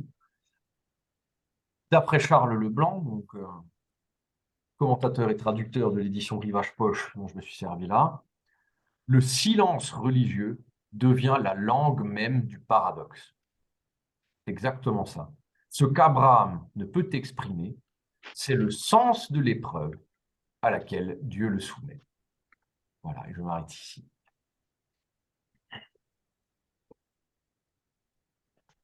Bien, merci Marc hein, pour cette Alors, performance complètement desséché, là. C'est l'heure de de, l'hydratation, Tanguy. Il est temps, là. de crainte et tremblement. Donc voilà, on peut passer aux questions si vous en avez.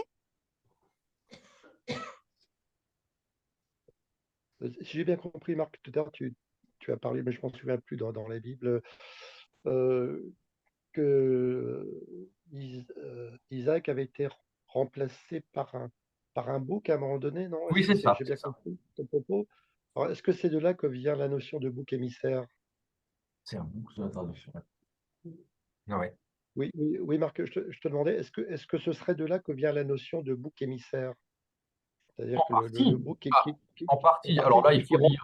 qui remplace la victime sacrificielle, Là, quoi. il y a toute une littérature là-dessus. J'ai notamment un copain de promo à l'époque qui a fait un mémoire de master d'une centaine de pages sur la notion de sacrifice. Et oui, oui, ça en fait partie, hein. Sans hésiter, ça en fait partie. Ouais. Parce que moi, je pense au philosophe René Girard, Oui, tout qui à a fait, oui, qui a beaucoup c'est ça. travaillé sur la victime sacrificielle et la notion C'est ça. Oui, de bouc émissaire, quoi. Donc, oui, c'est une action de remplacement. Et le c'est bouc ça. émissaire C'est ça. venant en même temps incarner tout ce qu'il y a de mauvais dans les groupes et Oui, qui permettrait, si j'ai bien compris René Girard, qui permettrait au groupe donc, de retrouver sa cohésion. On tout est à fait. dans, il y a des analogies entre les modes de pensée. Mais oui, oui, en plus, Je ne connais pas bien Kierkegaard, alors peut-être que je dis des et en bêtises, plus, hein, je ne tu veux pas parles, porter de et faute. en plus, tu parles de Girard, c'est tout à fait, là, on est en plein dans la notion de sacrifice. Oui, il y a Oui, certainement oui, oui, il a beaucoup. peu de philosophie aussi complète là-dessus. Alors oui, on peut l'expliquer déjà sociologiquement ou psychologiquement. Si tu sacrifies un membre du groupe, si tu fais couler le mauvais sang, pour ainsi dire, effectivement, tu renforces la cohésion. Et c'est horrible, hein, mais ça, c'est une réalité plus ou moins humaine. Mais c'est une réalité hein, C'est sociologique. Hein, ça. Et divinement, c'est la même chose. Parce que là, dans le récit d'Abraham et Isaac, on a donc Dieu dans son infini amour pour l'homme et pour Abraham, qui voit qu'il est obéissant et qui, bah, par conséquent, va lui donner un bouc à la place de son fils. Marc, Mm. si je peux, Ah, je t'en prie, papa. oui, le bouc émissaire, en fait, c'est qui porte, il y a une histoire biblique Oui, où il est chassé dans le désert et il porte tous les péchés du peuple. Donc, on n'a plus le rite sanguinaire, on oui. a pris le bouc qui remplace le sacrifice humain. Mhm. Et bibliquement, il y a deux boucs toujours. Un est sacrifié et l'autre est chassé dans le désert où il va crever. Et c'est lui qui emporte tout le péché du peuple. Tu vois? Donc, il y a D'accord. un progrès, je veux dire, humaniste, hein, puisqu'on ne sacrifie plus par rapport à Abraham où Et, le et fils aurait été historiquement, sacrifié. et historiquement, il y a de toute façon ce progrès, puisque le sacrifice humain est remplacé par le sacrifice Oui, animal, hein, mais ça aussi au sein de l'histoire historique et pas mystique de l'humanité, quoi. oui, oui, donc Ouais. aussi, et on dit que l'histoire du sacrifice d'Isaac Oui, voulait lutter contre ces idolâtries. contre ces pratiques et ces idolâtries. Voilà, c'est ça. Ouais. Mais ce qui est terrible, c'est que dans nos têtes, on a dit toujours le sacrifice d'Isaac, alors que c'est le non-sacrifice d'Isaac qu'on devrait mettre comme Oui, titre. oui, oui, Et on oui. Mhm, traîne mhm, toujours cette histoire de sacrifice. mhm. Et que pour la pensée juive, la théologie juive, ils appellent ça la ligature. Donc, il ligature, c'est l'histoire d'Isaac qui est ligaturé, tu vois, et pas autre chose. Et Oui, oui. d'ailleurs, on se demande d'où il sort la corde en rigolant, ou d'où il sort la corde. Pour le faire, il emmène tout le bois et tout, le couteau et le feu, tout ce que tu veux, mais Oui. d'où il sort les cordes. Bon, ça, c'est Bon, il les emmène aussi, hein, un le petit texte. clin d'œil, hein. Oui, voilà. Mais, ouais. Mais nous avons cette pensée sacrificielle terrible, hein, que Oui, tous les titres. oui. Alors, qu'en traduction de l'hébreu, Mhm. ça s'appelle il le fait monter. Il l'emmène et le fait monter. C'est ça. On a écrit sacrifier. Oui, oui, oui. Oui, Donc, tu vois l'interprétation qu'on pousse. oui. C'est ça. Je vois, je vois. Euh, Alors, si- dites-moi, est-ce que les concepts kierkegaardiens principaux se mettent doucement en place ou est-ce Oui, moi j'ai une question sur, oui, alors est-ce que chez Kierkegaard, il y a une éthique individuelle? Parce que quand on est dans l'éthique, on est dans le sociétal, et et dans le général, où tu as dit dans aussi un l'éthique peu ou dans le dans le général? sociétal, Oui, et quand on est dans la foi, l'éthique semble suspendue, ou c'est ça. voilà. Donc, parler d'éthique individuelle, c'est un problème, non? Ça ne marche pas. Ça ne marche pas de Ça parler marche d'éthique pas. individuelle. Soit tu es dans le général, auquel cas c'est la même éthique du monde, c'est tout simplement l'éthique des chrétiens et les lois de l'État, hein, c'est ça, Mhm. c'est vivre ensemble, comme on sait le faire. Hein. Soit tu es dans la foi, et à ce moment-là, il n'y en a plus besoin. Elle n'existe plus, carrément, elle est Mhm. dépassée, elle est suspendue, elle n'a plus cours. Voilà, elle n'a plus cours pour l'individu dans la foi. Mhm. Ouais. Donc, ça colle avec ce que dit Kant, Oui, un peu. ça pourrait. Ouais, Ouais. d'accord. Après, Kant, dans la critique de la, non pas dans la critique, dans la religion, dans la simple limite de la raison, voilà, il pose la question, puisque Kant est le philosophe de la morale par excellence, et en fait, il arrive à dire que, il a nous faire entendre que la finalité des hommes, des églises et de vivre ensemble, ce n'est pas Dieu, mais c'est de vivre ensemble. Dieu est un moyen pour vivre ensemble. Hein. Par contre, pour Kierkegaard, non, non, non. L'éthique est un moyen de vivre ensemble, mais c'est Dieu qui est absolu et qui est au-dessus. Dieu est au-dessus de l'éthique. La sphère du religieux, du divin, est au-dessus de l'éthique chez Kierkegaard. Mhm. Même si Abraham devait réitérer son geste et repartir sacrifier Isaac pour le prouver. Okay. Merci. Dans tout ce que tu as dit, Marc, on est dans l'image du Dieu cruel de l'Ancien Testament qui essaye d'éprouver la foi d'Abraham en lui demandant quelque chose d'impossible. Hein. Et il va prouver sa foi, si j'ai bien compris ton propos, donc en acceptant la soumission absolue. C'est bien ça C'est ça. le sens de ton propos? D'accord. Okay. Oui, c'est de la soumission complète.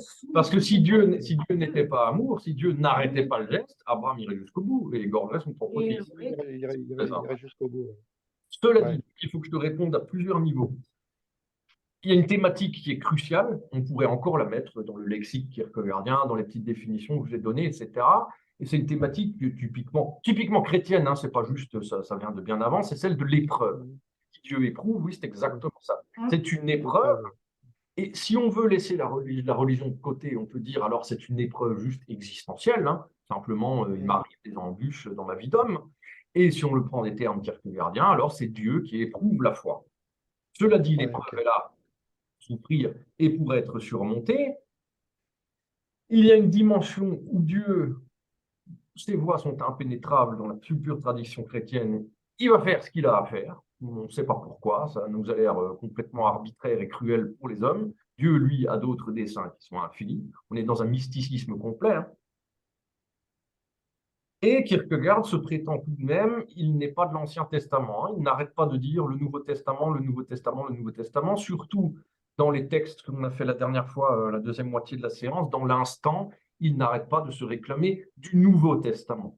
Donc c'est un Dieu d'alliance avec les hommes, de nouvelle alliance avec les hommes, et pas de cruauté gratuite.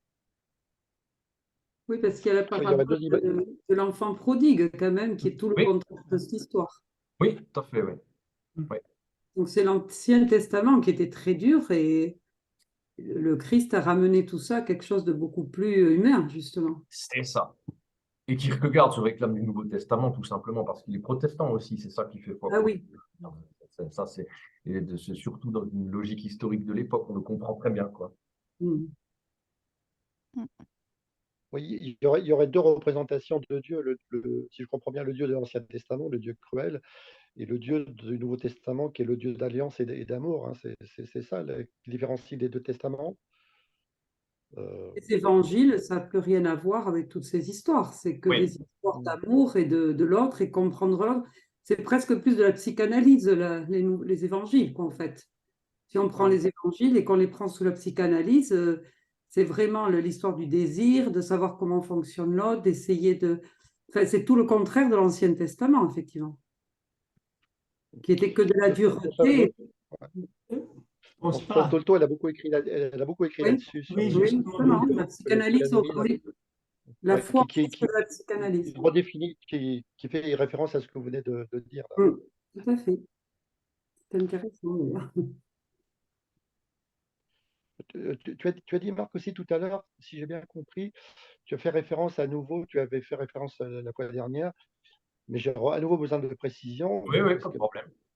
tu avais parlé du péché commis par le père de l'auteur, hein, qui aurait maudit Dieu, c'est ça, hein, c'est ça son péché fondamental. Donc, il en Et a deux. Il a maudit Dieu et il a couché avec la servante, devenue la mère de famille, Kierkegaard. Hein. Voilà. Ah oui, c'est ça. Donc ouais, un double péché. Donc, il a pris un C'est péché au ça. forfait, on va dire. C'est Ouais, ça. pendant que Jésus vivait, voilà. D'où la malédiction Ah, familiale. Ah, c'est ouais, un ça. péché peut en cacher un autre, quoi, comme les passages à niveau, comme les exemples. Et après, tu as dit que 5 enfants meurent sur 7, hein, c'est ça? Oui, oui, oui. Ça, je l'ai déjà Et dit la alors, semaine dernière aussi. c'est toi qui as rajouté avant l'âge du Christ, ou c'est un propos de Kierkegaard? Non, non, c'est un propos. Il est persuadé de ça. Hein. C'est pas moi qui Ah, il est le dis. persuadé de ça, il est persuadé de la malédiction, la punition, d'accord. Les cinq Bah, enfants du milieu, les 5 enfants du milieu meurent avant soit tout pile, soit avant leurs 33 ans. avant 33 ans, oui, d'accord. Ouais. C'est ça. Et la mère meurt aussi avant le père. Hein. Voilà. Et ça Mais, fait bah, partie de... c'est pas rien quand même dans la biographie, là, ce Ah que oui, tu oui, montres, c'est très important. Il est persuadé de cette malédiction. Et quand le père il est décède, persuadé que c'est une malédiction, ouais, d'accord. et quand le père décède et que lui dépasse l'âge du Christ, il se dit, ah, va bien, mais ça ne va pas durer. C'est un sursis. Et bon, après, si on veut s'amuser, on peut lui dire effectivement, il mourra à 42 ans. Ah oui, il se sent en sursis, alors donc C'est il ça. aurait dépassé la date prescrite, hein, C'est en se ça, déplaçant. c'est un sursis, Ah ouais, ok. un cadeau divin, mais il le prend bien, il le prend D'accord. oui, si tu veux, avec philosophie, avec optimisme, disons. Oui, oui, c'est ça. Donc il aurait gratté 9 ans supplémentaires. C'est ça. Pendant lesquels il n'a rien fait d'autre qu'écrire, ce qui s'arrête très bien pour l'humanité. D'accord. Ok.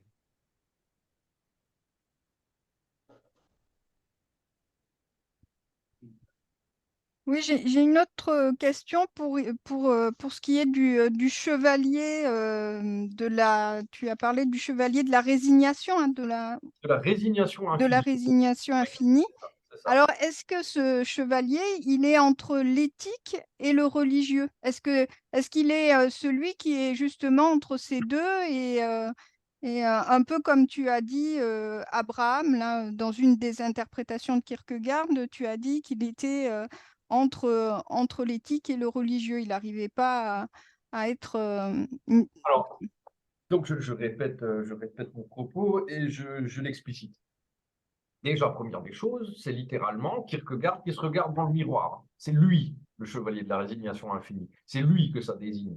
Alors peut-être qu'il y en a d'autres qui le ressemblent, qui sont d'autres chevaliers de la résignation infinie, mais comme je l'ai dit, c'est très peu probable. Il regarde dans le miroir et il dit, bon, je suis un poète du religieux, je n'arrive pas pleinement à être dans la foi. Si j'avais eu la foi, je n'aurais pas quitté Régine, hein, la fameuse citation, si j'avais eu la foi, je n'aurais pas quitté Régine. Je ne suis pas pleinement dans la foi et je ne suis pas fait pour être complètement dans l'éthique. Alors par l'écriture, je vais allègrement sauter entre les stades, essayer de transmettre le message divin et un message littéraire aux hommes. Voilà comment il fait, chevalier de la résignation infinie. Mais il sait que lui-même n'arrivera jamais à être complètement dans le divin, et ça c'est le cas, à la limite c'est même le cas du chevalier de la foi ou d'Abraham, et il ne sera jamais complètement dans l'éthique puisqu'il est incapable d'aller avec les hommes, de se marier, de s'insérer dans le général. Voilà. Donc, ce n'est pas une position confortable. Non, mais encore une fois, ça n'est pas forcément négatif. Disons que par ses propres forces, ses propres moyens, bon, alors après, soit on croit au destin, soit on croit qu'aux forces individuelles ou aux cartes qui ont été distribuées, peu importe comment on dit, c'est son devenir individu à lui, qui est comme ça. Il est simplement comme ça. Donc, autant faire avec ce qu'il a et comme il le peut, et de cette manière-là. Et la plupart pour lui, la plupart des personnes sont dans l'éthique, en fait. Se maintiennent dans l'éthique. Oui, oui, c'est ça. C'est-à-dire que la majorité de l'humanité sera dans l'esthétique ou dans l'éthique. Et il y a une évolution, hein, ce n'est pas clos, c'est-à-dire que le jeune étudiant va devenir à un moment adulte et puis père de famille, etc. Et donc, il y a ce mouvement de bascule, ce choix infini de l'éthique. Mais ce n'est pas clos, c'est évolutif. C'est évolutif en tout cas. C'est pour ça que ça plaît pas mal à la psychologie, cette théorie des stades, quoi. Et à l'inverse, on peut dire que, je ne sais pas, moi, je prends un exemple complètement, voilà, hein, un type qui fait la crise de la quarantaine et qui plaque tout, qui laisse femme et enfant, va retourner dans l'esthétique. C'est le nom du café du coin? Comment? C'est le nom du café du coin, il va retourner dans l'esthétique. Non, mais on a la folie à côté de chez nous, si tu veux boire un Ah, coup. d'accord. Je C'est connais le thème du aux carton de assassins, café moi je qui est connais. cher à Tanguy. Mm. En fait, c'est Kierkegaard quand même qui choisit l'exemple de. Ça lui parle, le côté sacrifice d'Abraham, là. Bien sûr. C'est ça, c'est. Parce que Rousseau, il a une chose à peu près équivalente, là. Il va prendre le Lévite d'Éphraïm, là. Donc Oui, il va réécrire le oui, Lévite d'Éphraïm aussi. tout à fait. Donc là, tu dis que Kierkegaard, il écrit plusieurs fantaisies autour Oui, de l'histoire biblique, quoi. oui, c'est ça. Après, on est dans de la création littéraire aussi, là. Oui, on est au croisement entre les deux, un poète du religieux. Et comment ça se fait alors qu'il ne développe pas Et un son imagination pour informer le philosophe que tu es, pour lui donner des exemples de chevaliers de la foi? C'est ce que tu as dit à un moment donné, qu'il y avait des chevaliers de la foi, qu'il n'avait pas donné de modèle. Il y en a quand même, ne serait-ce que dans les chevaliers de la table ronde que tu as cités à ce moment-là, le cycle arthurien. Bon, tu as quand même Galahad qui, lui, découvre le Graal, qui va jusqu'au Oui, bout, là. Donc, il y a quand même des exemples de chevaliers de la foi qui existent. Et lui, Kierkegaard, là, il n'en parle pas. C'est très décevant, finalement. Il faudra lui faire des reproches quand on le rencontrera. ces deux On chevaliers de la l'enverra foi, voir lui. les Monty Python dans Sacré Graal. Ah oui, oui. Oui, alors eux, drôle d'exemplaire de chevalier, ceux-là. Ah, bah, il est tenté aussi, hein, dans le Galahad, quand il arrive dans la tour où il y a toutes les pucelles qui sont là, il a quand même une sacrée épreuve à affronter. Je dis rien, je vais me faire frapper.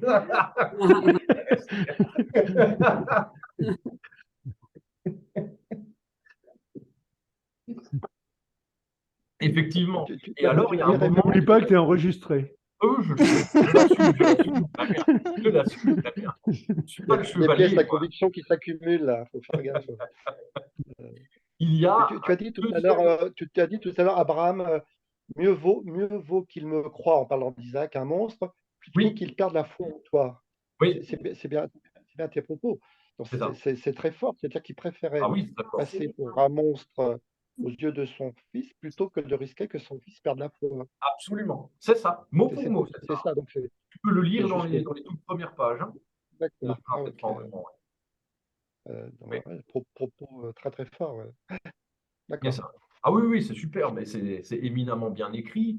Et en plus, il passe son temps à se moquer de la société et de ses contemporains. Il y a des points d'ironie un peu partout.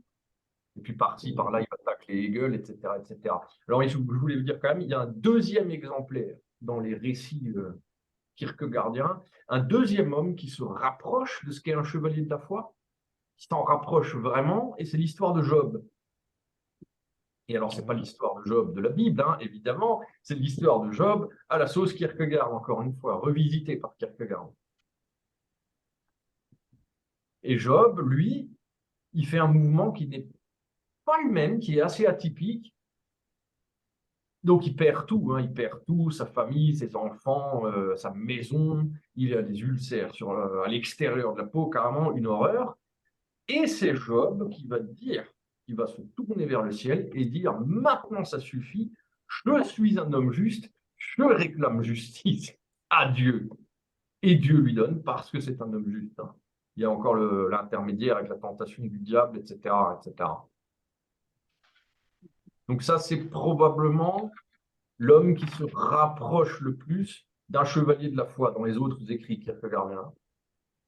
Après, je n'ai rien d'autre en tête. Sinon, bon, il fait usage de tout, hein, de la culture typique chrétienne de l'époque, de la Bible et des héros mythologiques, hein, puisqu'il parle aussi de Agamemnon, Iphigénie, etc., etc.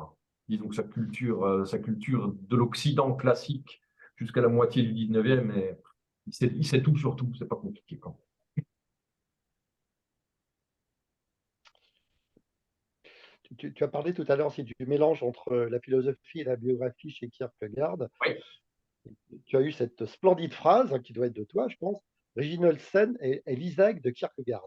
Oui, c'est ça, bien sûr. Ouais. Après, Ouais, comme dit, c'est un propos très condensé qui veut dire beaucoup de choses par rapport à comme dit, on s'y perd avec le psychologisme, on perd du temps. Le texte par le texte, c'est ce qu'il y a de mieux. Moi, je crois en ça, hein. Tout ce qui est psychologisme et gna gna gna, et l'auteur, il est gentil, il est méchant. Je laisse ça aux faibles. J'ai pas de temps pour ça. Mais, il est évident qu'on peut remarquer ces choses-là, hein. Et il est aussi un Isaac vis-à-vis de son propre père. Et oui, c'est ça, c'est ça. Et il se pense lui-même, c'est beau mot aussi, dans chaque génération, il y a deux ou trois êtres qui sont sacrifiés pour les autres. C'est encore une fois la même chose. Et là, il fait son propre martyrologue. Ouais.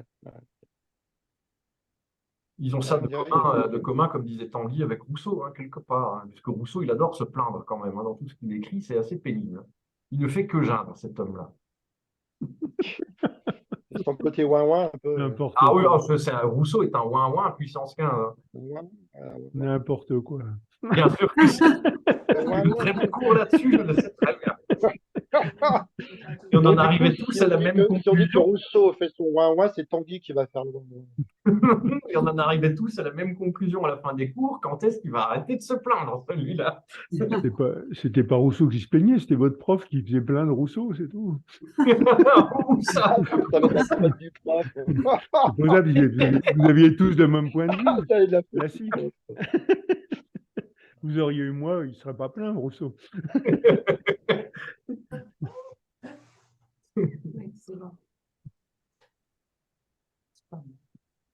Le Lévite d'Éphraïm, c'est aussi un sacrifice. Oui. C'est quand même quelque chose de très barbare aussi. Un passant qui est un benjamite là, qui passe dans une ville et puis qui est amené à laisser sa femme, et quand les tribus d'Israël arrivent, il coupe sa femme en morceaux et puis distribue. Chacun s'en va avec un morceau de la femme du Lévite, et c'est assez dur quand même. Et après, c'est la vengeance, quoi. Hein, c'est le retour. Oui, c'est ça aussi. Oui, mais c'est aussi la mémoire. C'est pour dire que ce qu'ils ont fait à la femme du Lévite, eh bien, ne devra pas être refait. Et c'est ce souvenir-là qui, voilà. Et Rousseau l'oppose à la loi séculière qui fait des grands effets de manche, mais qui règle jamais les problèmes. Donc, c'est vrai qu'il oppose vraiment ça à une loi séculière qui parle beaucoup, mais qui agit pas. Alors que là, c'est un symbole qui est parlant et qui reste actif et efficace dans le peuple. Et voilà. Donc, c'est symbolique. C'est un symbolisme efficient.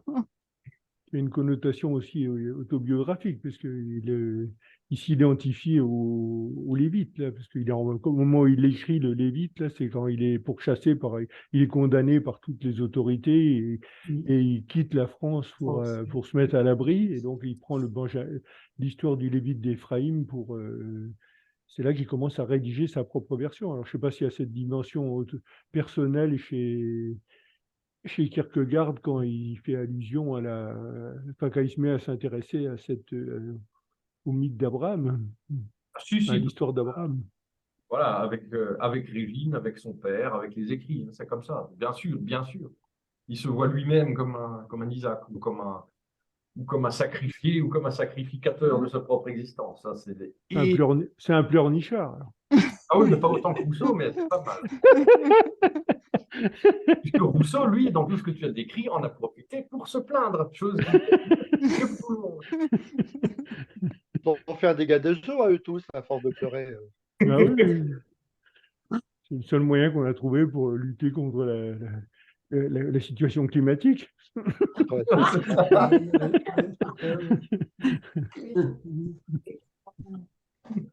On aura eu attendez-vous à la catastrophe finale, là. On sera tous obligés bientôt de pleurer pendant au moins 1 heure par jour. Je pense. Pour refaire les stocks d'eau. non, moi, ça m'obsède. Hein. L'eau, c'est l'eau, quoi. Enfin, Oui, puis pas je tricher vois avec Marc qui boit. parce qu'il Bon,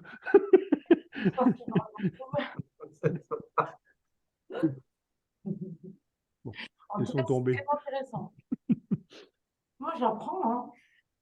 Je ne suis pas dans le domaine, donc j'apprends, et je bouquine. Et j'essaie de rentrer dedans et d'essayer de comprendre. Et voilà.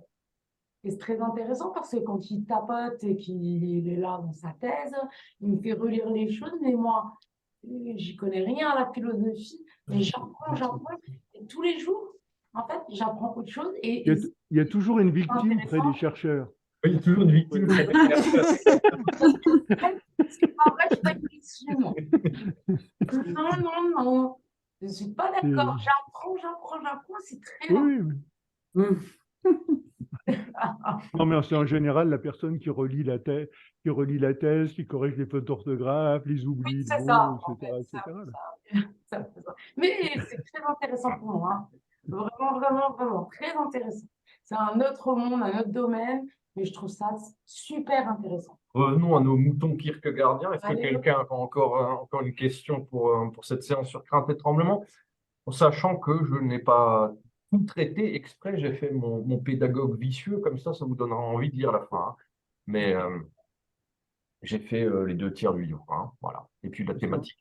Ça ne se termine pas avec force et fracas. Hein. Ça se finit sur la thématique du silence, mais je ne suis pas allé jusqu'au bout de l'explication possible. Quoi. Voilà. En revanche, la semaine prochaine, je vais vous assommer avec des choses très difficiles. La semaine d'après, encore pire. Donc, préparez-vous bien. Ah, mais jusqu'où tu vas aller là comme ça, parce que c'était déjà pas simple. Hein.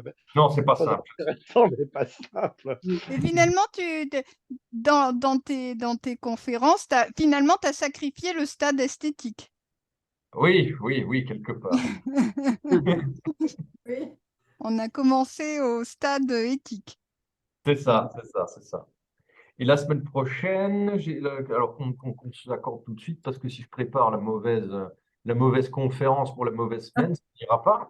Non, c'est angoisse et voilà, c'est angoisse et désespoir. Angoisse et désespoir, oui, d'accord. Oui.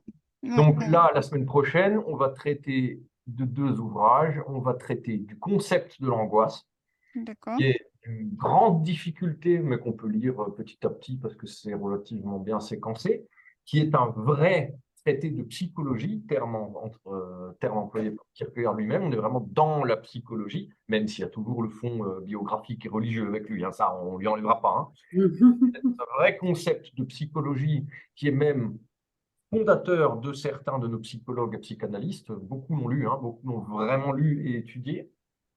Je pense notamment au début du freudisme. Et on va attaquer le traité du désespoir, aussi plus justement appelé la maladie à la mort. Hein, c'est la même chose. Voilà.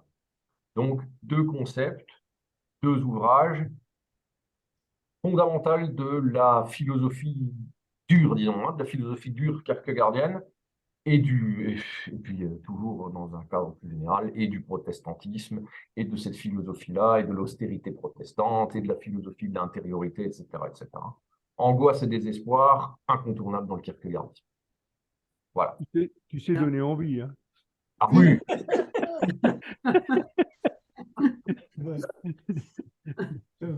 C'est défoulé ailleurs. Très bien, on se retrouve la semaine prochaine. Hein, Oui, vas-y. Comment moi, j'ai bien aimé, Marc, ta démarche pédagogique parce que la première conférence, je l'avais en gros compris, mais ça m'avait un peu dispersé façon puzzle, comme dans les tontons flingueurs.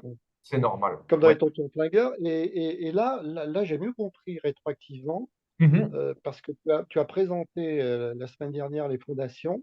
C'est ça. Et là, moi, j'ai bien fait les liens avec ce que tu expliques aujourd'hui. Et je fais des rappels, ça me permet un éclairage rétroactif de ce que tu as dit la fois dernière. Je n'avais pas compris complètement. Et je fais des rappels et j'essaie de faire des très éclairant. Mais c'est-à-dire que plus on fait du Kierkegaard, si vous me laissez encore 25 heures et que vous faites toute l'œuvre, bah, tout sera en place. Hein. Je vous promets que l'édifice sera construit. Mais... Personnellement, j'en fais qu'à mi-temps, 12 heures par jour à mi-temps seulement. Hein. C'est ça. Après, ça fait trop, faut être raisonnable. Mais... C'est ça. Non, mais c'est très intéressant. Très intéressant. Ok, merci à tous alors. Au revoir. Au revoir. Et à la semaine revoir. prochaine. Salut tout le Et à la monde. semaine Ben, prochaine. à la semaine prochaine alors. Au revoir. Au revoir. Au revoir.